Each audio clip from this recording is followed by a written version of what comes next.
যদি আমাদের কন্টেন্টগুলো আপনাদের ভালো লাগে তবে অবশ্যই লাইক করুন, শেয়ার করুন এবং চ্যানেলকে সাবস্ক্রাইব করুন। সাবস্ক্রাইব করার পরে বেল আইকনটি অবশ্যই দিয়ে রাখবেন যাতে আগামী সমস্ত ভিডিওর নোটিফিকেশন আপনাদের কাছে পৌঁছে যায়। নমস্কার, আমি স্নেহাংশু দাশগুপ্ত অ্যাক্রোপোলিস থেকে। আজকে আমরা এসেছি কাকদ্বীপে বারো সেবাশ্রম সঙ্গে। আমার পাশে পরম পূজ্য আধ্যাত্মানন্দজি অর্থাৎ আমাদের ওরফে রতিকান্ত মহারাজ। আজকে ওনার কাছে কিছু প্রশ্ন নিয়ে এসেছি। মহারাজ, এই যে জেলাটা আপনি বাস করছেন, এটা একটি বর্ডার অঞ্চল, সীমান্ত এরিয়া। তো এখানে একটা বড় সমস্যা যেটা পশ্চিমবঙ্গে এই মুহূর্তে অনুপ্রবেশ প্লাস জনসংখ্যার ভিত্তিতে এখানে আনফর্চুনেটলি হিন্দুর সংখ্যা অনেকটা কম। এইবার ঘটনা হচ্ছে, আপনি জেলায় জেলা নানা প্রান্তে কাজ করেন, আপনার সঙ্ঘের কাজও থাকে, আপনার ব্যক্তিগত নানা কাজও আছে। তো সেক্ষেত্রে আপনি কি দেখছেন যে এই জেলার পরিপ্রেক্ষিতে এখানকার হিন্দুদের বা বাঙালিদের কি অবস্থায় তারা আছে? আপনি একটু যদি আমাদের সংক্ষিপ্ত বিবরণ দেন। নমস্কার সুমনদা। দক্ষিণ চব্বিশ পরগনা একটা তুলনামূলক পিছিয়ে পড়া জায়গা। না আছে কর্মসংস্থান, না আছে কোনো শিল্প। কৃষিভিত্তিক হলেও যেহেতু কোস্টাল মানে সমুদ্রের ধারে, বেশিরভাগ সময় চাষবাসে খুব ক্ষতি হয়। ঝড় ঝঞ্ঝা বিপদ আপদ লেগেই আছে। ফলে সাধারণ মানুষেরা এখান থেকে কর্মসংস্থানের জন্য বাইরে চলে যাওয়ার জন্য, আপনি একটু আগে এখনই বললেন যে এখানে বাঙালি হিন্দু কম। না, এখনও পর্যন্ত পার্সেন্টেজ আমরা কিন্তু বেশি আছি। মুসলমানরা যতই অনুপ্রবেশ ঘটাক বা তাদের সংখ্যা বৃদ্ধি হোক, তথাপি এখনও পর্যন্ত তারা 40% এসেছে, বা 40 থেকে 42, তার বেশি নয়। কিন্তু সেই হিসেবে দেখতে গেলে আমরা এখনও 58 বা 60-র মধ্যে রান করছি। কিছু কিছু হয়তো ব্লক সেক্ষেত্রে তারা মেজরিটির দিকে যাচ্ছে, বা কোনো একটা জায়গা মেজরিটির দিকে যাচ্ছে। কিন্তু আমরা বেশি থাকা সত্ত্বেও আমরা আজকে ভীত সন্ত্রস্ত কেন রয়েছি? তার কারণ হচ্ছে আমাদের কর্মসংস্থান না থাকার জন্য আমাদের বেশিরভাগই ছেলেদের তাদের সংসার চালানো, জীবিকা নির্বাহের জন্য তাদের বাইরে চলে যেতে হয়। এখানকার ম্যাক্সিমাম যুবক বা যুবতী বললেও ভুল হবে না, পরিবার, তারা সকলেই চলে যাচ্ছে কেরলে, কেউ বোম্বেতে, কেউ বা ব্যাঙ্গালোরে, বা কেউ বা দিল্লিতে। তারা বিভিন্ন রকম কাজে তারা চলে যাচ্ছে। ফলে আমরা এখানে যখন আমরা দেখি ভোট আসে বা যে কোনো রকমের কোনো একটা সাংগঠনিক ক্ষেত্রে তাদেরকে পাওয়া যাচ্ছে না, কারণ তারা তো বাইরে রয়েছে। কেমন করে তাদেরকে পাবো? এর ফলে যারা তুলনামূলক মানে হিন্দুর স্বার্থে যারা কথা বলছে না, এহেন রাজনৈতিক নেতৃত্বরা সুবিধা পেয়ে যাচ্ছে। কেননা আমাদের তো সব কিছু নির্ভর করে পলিটিক্স, ভোট ব্যাংকের উপরে। তো সুতরাং আমাদের পার্সেন্টেজ বেশি থাকা সত্ত্বেও আমরা পিছিয়ে পড়ছি। আর ফলে কি হচ্ছে, বর্তমান যেরকম শাসন ব্যবস্থা আমরা দেখতে পাচ্ছি, তারা আমাদের উপরে চাপ সৃষ্টি করছে। আমরা যদি বা আমাদের ইচ্ছা থাকেও কোনো একটা নির্দিষ্ট দলকে বা কাউকে সাপোর্ট করব, সেক্ষেত্রে আমরা বাধার সম্মুখীন হচ্ছি। বর্তমান শাসন ব্যবস্থাতে আমরা দেখতে পাচ্ছি, আমরা মানুষের কাছে যদি কোনো বিপদে পড়ি, সেক্ষেত্রে সাধারণভাবে আমরা পুলিশের কাছে যাই, কিন্তু পুলিশের কাছেও সেরকমভাবে সদুত্তর কিছু বা সাহায্য সহযোগিতা পাচ্ছি না, তারা ঝুলিয়ে দিচ্ছে। জেনারেলি আমরা যেহেতু কি বলবো, আমরা হিন্দুত্বের সাথে কাজ করছি, তো সুতরাং সকলে মনে করছে যেন আমরা একটা কোনো বিশেষ পার্টিকে সাহায্য করছি। হয়তো বা সেটা করছি না, আমরা হিন্দু স্বার্থেই সেটা কাজ করছি, কিন্তু হিন্দুত্বের হয়ে অন্য পার্টি কাজে। ফলে রানিং মানে যারা তথাকথিত যারা প্রশাসনে আছেন, তারা আমাদেরকে একটা অন্য চোখে দেখছে, ফলে প্রতিটি ক্ষেত্রে বঞ্চিত করছে। এর আগে আমরা দেখেছি, এই যে বিগত কয়েক বছর ধরে যারা মানে এই রুলিং পার্টি এদেরকে ভোট দেয়নি বা সমর্থন করেননি, তাদের উপরে কীভাবে অত্যাচার হয়েছে, ঘরছাড়া করেছে, তাদের দোকান বন্ধ করে দিয়েছে, তাদেরকে অটো ইউনিয়নে বা যে কোনো ইউনিয়ন থেকে তাদের সরিয়ে দেওয়া হয়েছে।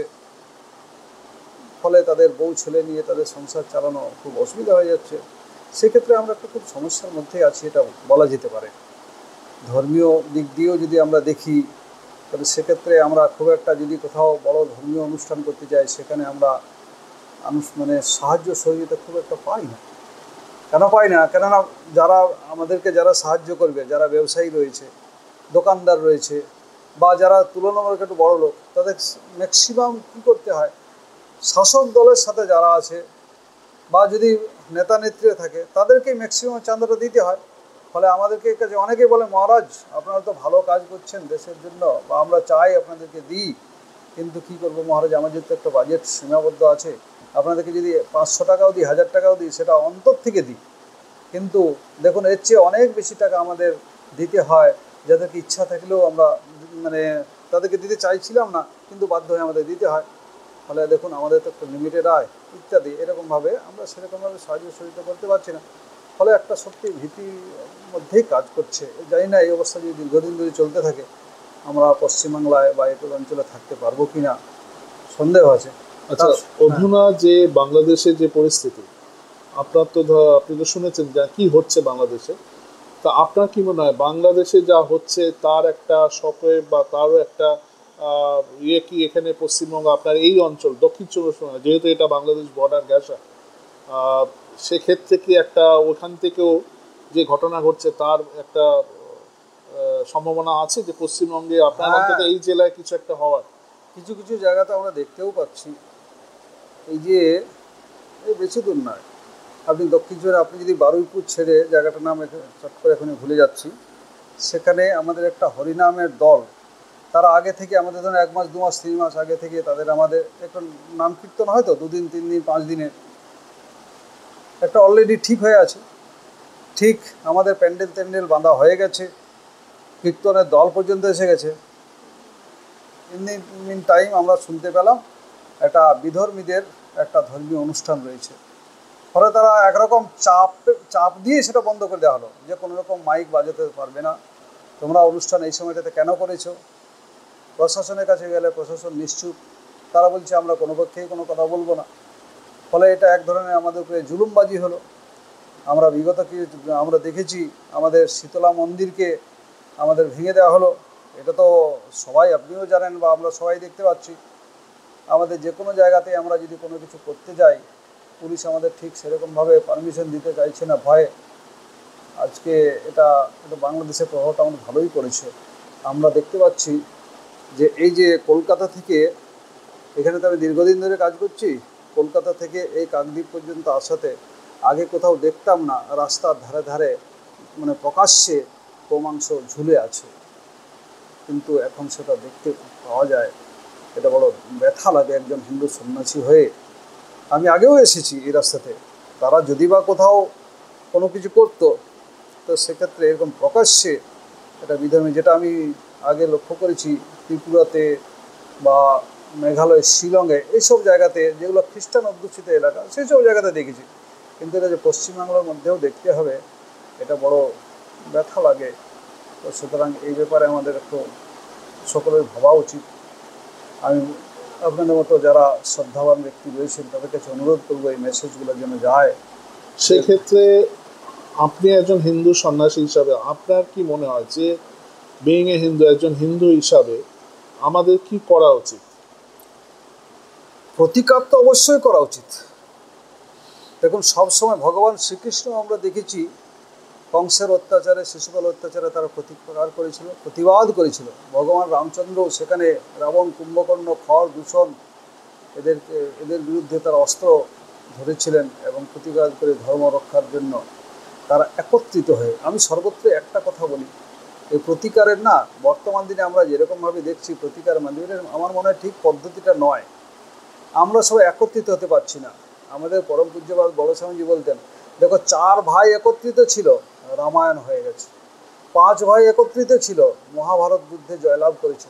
সুতরাং আমরা যদি সমস্ত ধরনের সংগঠন, হিন্দু সংগঠন, রাজনৈতিক আমি ছেড়ে দিলাম, আমাদের যেসব ধর্মীয় সংগঠন, বিশেষ করে আমাদের বিভিন্ন মঠ মন্দিরগুলো, তারা বিভিন্ন দেবদেবীর পুজো করছে ঠিকই, কেউ বা কৃষ্ণ ভক্ত, কেউ বা কালী ভক্ত, কেউ বা রাম ভক্ত, কিন্তু নিজেদের মধ্যে আমাদের যেন ধর্মগুরুদের মধ্যে একটা অলিখিত যেন একটা দ্বন্দ্ব চলছে।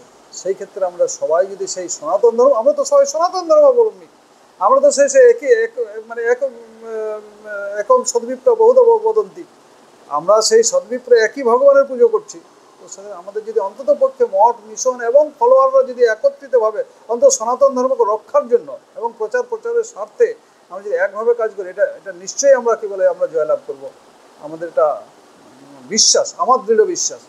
তাই আমি সবাইকে আহ্বান করব, বিশেষ করে আমাদের যারা সনাতনী ধর্মগুরু তাদের কাছে আমি করজোড়ে বিনতি করছি যে নিজেদের আপনারা গুরুদেবের পুজো করুন, নিজেদের শাস্ত্রবিধি মতো আপনাদের আচরণ মতো আপনারা পুজো পাঠ আচরণ বা তাদের পদ্ধতি অনুযায়ী উপাসনা করুন। কিন্তু যখন সার্বিকভাবে ধর্মের অস্তিত্ব রক্ষার ক্ষেত্রে আমাদের একত্রিত কাজ করতে হবে, সেই ক্ষেত্রে আমাদের ব্যক্তিগত ভেদ বিভেদটা ভুলে আমরা সকলেই আমরা সনাতনী, আমরা হিন্দু, আমরা কি বলে ভগবান শ্রীকৃষ্ণ, ভগবান রামচন্দ্রের উত্তর পুরুষ, সেই ভাবনে আমাদেরকে লড়াই করলে আমরা অবশ্যই জিতবো। সেখানে দেখবেন আমরা যদি ঐক্যমেব বলো, আমরা যদি একভাবে কাজ করতে পারি তাহলে দেখবেন বিধর্মীরা সেক্ষেত্রে ওরা পিছিয়ে যাচ্ছে।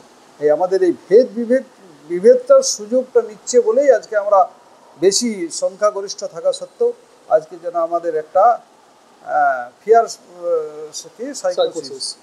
সাইকোসিসে আমরা হিন্দুরা আমরা বেশি হওয়া সত্ত্বেও এটা হওয়া উচিত নয়। আমাদের সবাইকে, আপনাদের মতো শ্রদ্ধাবান ব্যক্তিরা এই জায়গাটাকে প্রচার করুন। আসুন, আমি সমস্ত কিছু আপনাদের সহযোগিতা করবো। বিভিন্ন জায়গাতে সকলেই আমাদেরকে মানেন, আমরা ধর্মগুরু, যদিও কোনো রাজনীতি নেতা নয়, আমি বারবার করে বলছি।